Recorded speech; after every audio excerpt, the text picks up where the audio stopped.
This is my story. The loneliest graduation meal of my life, one I thought no one would even notice. Until someone did. Someone I never imagined would pay attention to a quiet, invisible student like me, the principal. Before we begin, if you're watching this video, don't forget to hit the subscribe button, turn on the notification bell, and leave a comment down below. Today's story will make you rethink those seemingly small moments and how the right attention at the right time can change someone's entire life.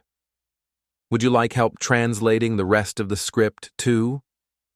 Graduation day without flowers. That day, the sun was shining brightly. The schoolyard was buzzing like a festival. From early morning, students gathered in droves, all dressed neatly, holding bouquets, teddy bears, and gift bags. Laughter and excited chatter filled the air, blending with the graduation music echoing from the loudspeakers. I stood quietly in the hallway, watching the crowd. No one noticed me, just an average student whose name no one ever remembered. 3 years without standing out, without getting in trouble, without excelling. No one invited me to take photos. I didn't bring any flowers. No parents came with me, no close friends. And most importantly, there was no real farewell meant for me. In my hand was a plastic bag containing a pâté sandwich and a soy milk box, things I bought myself on the way to school. While everyone headed into the auditorium for the ceremony, I quietly walked toward the staircase behind Building C, a place few people ever went. It was quiet there. No loudspeakers, no shouting, no cameras. Just me, and the sound of the wind gently brushing through the window bars. I sat down on an old step and opened my bag. The sandwich had long gone cold. The pâté was a little dry, and the soy milk tasted bland. But I still ate slowly, as if swallowing each piece of wounded pride. I tried not to cry, because I hated the feeling of pity, even from myself. At that moment, I wondered, does anyone in this world even remember me? I thought of my mother, selling beef noodle soup at the market, unable to take even a day off because the stall rent was overdue. She said, "Go enjoy your graduation day, okay? I can't be there, but I'll wake up early and cook a special broth for you. Come home and eat with me, all right?" I smiled and told her not to worry, that I didn't need anyone. But the truth was, I did need someone, just one person, to say to me, "Congratulations, you graduated." Would you like me to continue translating the rest of the story as well? The person I didn't expect. I was chewing the last bite of my sandwich when I heard footsteps coming up the stairs. The sound was steady, unhurried, but clearly moving toward me. I flinched, quickly turned my face away, and wiped the corner of my eye with my hand. I didn't want anyone to see me like this, sitting alone, eating a cold sandwich on graduation day. It was pathetic.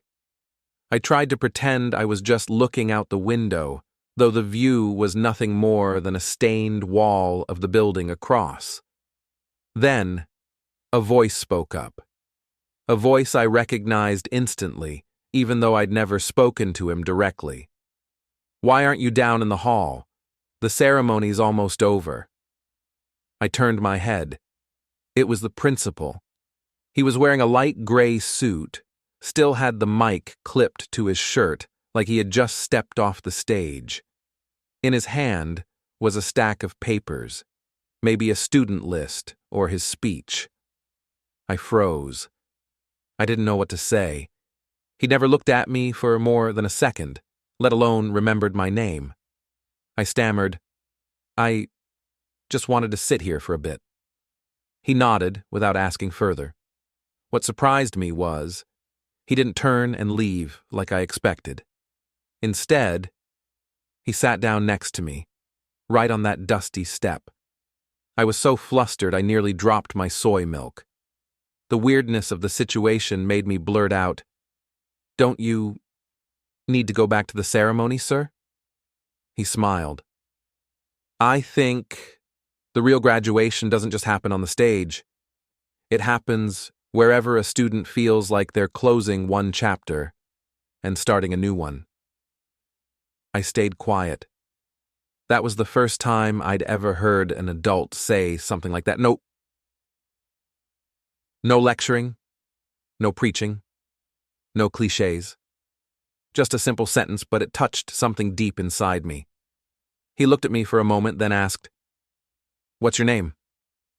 I lifted my head, hesitated for a second, then replied, "My name is Dewey."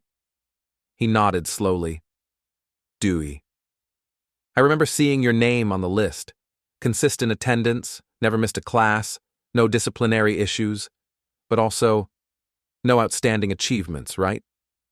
I gave a weak smile. It was uncomfortably accurate. He continued, "Students like you, I think you're the ones who deserve the biggest congratulations. You didn't stand out, no one praised you, but you showed up and you graduated. You may not have won a medal, but you didn't give up. Would you like me to translate the next part too?" I looked at him, stunned. I never imagined hearing such words from the head of the school, someone I assumed only cared about top students, awards, and achievement boards. But here he was, sitting on a dusty stairway, talking to me with genuine empathy. He paused for a moment, then said quietly, "You know, when I was in 12th grade, I spent my graduation day alone too." I turned to him, unable to hide my surprise. "You, sir? But you're the principal." He smiled softly. "Yeah, I am now. But back then, I was just a small-town kid, from a poor family. Lost my parents early. No one came to my graduation. I didn't even stay long. I ate a sandwich behind the school, then biked home." I froze. That story was exactly like mine. He went on, his eyes distant. "That day, I also thought maybe I was invisible. But in that moment, sitting alone, I made a promise. If I ever had the chance, I wouldn't let any student graduate feeling like they didn't matter." My throat tightened, not out of pity, but because, for the first time, I felt truly seen. I asked, my voice trembling, "Have you ever felt like you're not good enough? Everyone else seems to have goals, friend groups, a path. But me, I don't know what I'm doing next." He nodded.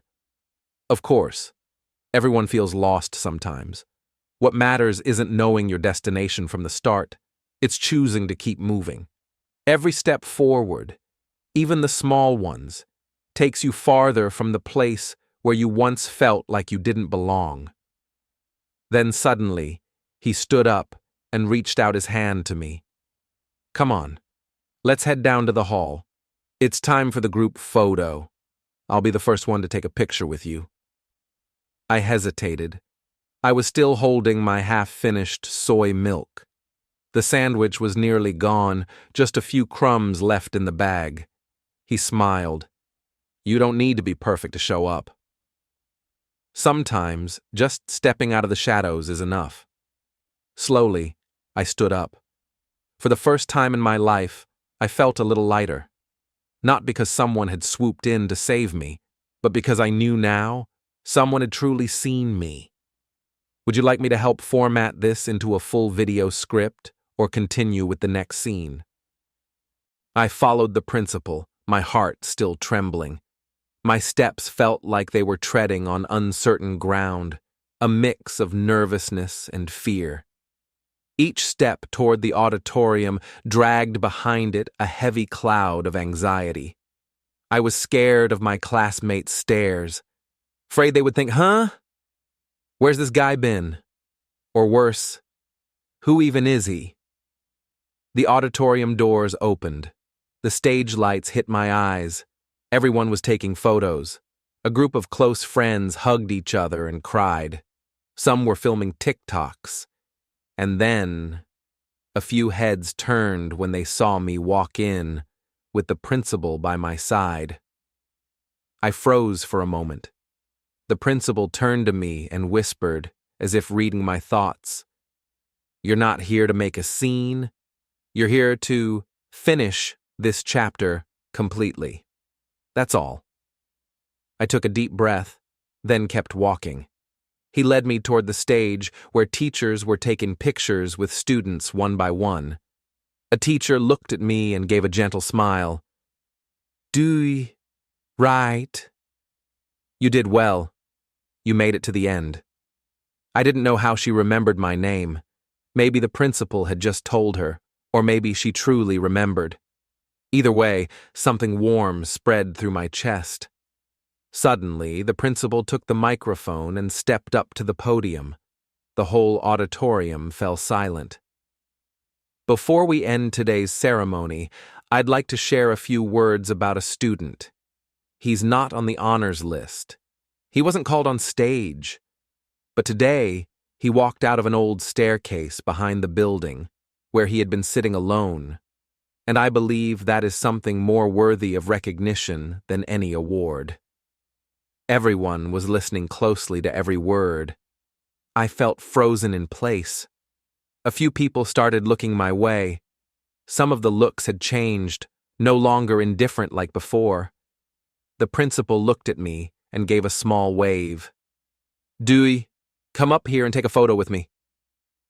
I stepped onto the stage, my heart pounding like a drum at a campfire. But this time, I didn't hang my head like I usually did. I held it high.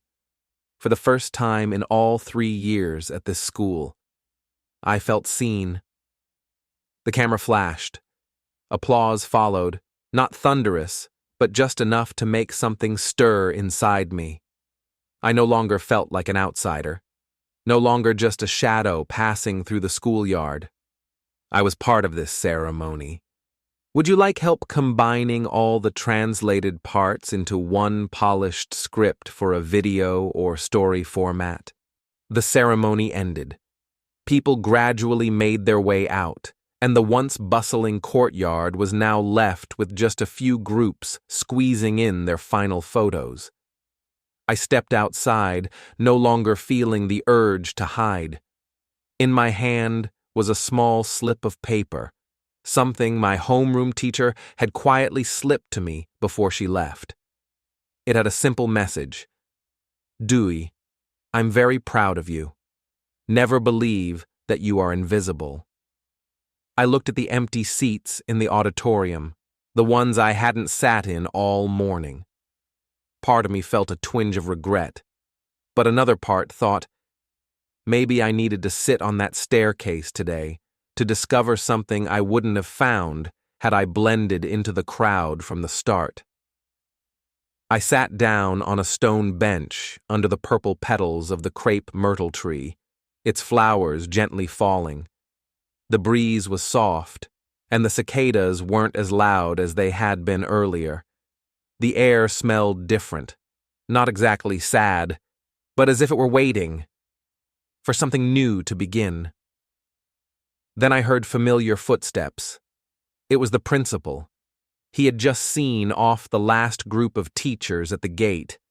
This time, there was no formal suit, no microphone, just a middle-aged man, slightly hunched, face lined with wrinkles, but eyes still bright. He sat down beside me, holding a bottle of water. He handed me another one. "It's hot. Drink a little." I nodded in thanks. We sat there in silence for a while, just listening to the rustling leaves and the fading calls of end-of-season cicadas. After a moment, I asked, "Have you ever regretted the path you chose, sir? Is being a principal lonely?" He smiled slightly, as if he had been waiting for that question a long time. "Of course. There are days I'm in meetings all day, And at night I sit alone reading student emails saying they want to drop out because they've lost motivation. And in those moments, I feel helpless. Because I can't always be there at the exact moment they need someone. He turned to look at me and said softly, "But today, when I walked up those old stairs and saw you there, I thought, maybe today I did something right." I didn't know what to say. My throat tightened again. I asked quietly, "After today, I still don't really know what I want to do. But a part of me doesn't feel so lost anymore." He nodded. "I don't expect you to have all the answers right now. Sometimes all it takes is one small reason to keep going, like the fact that you stepped out from those stairs this morning.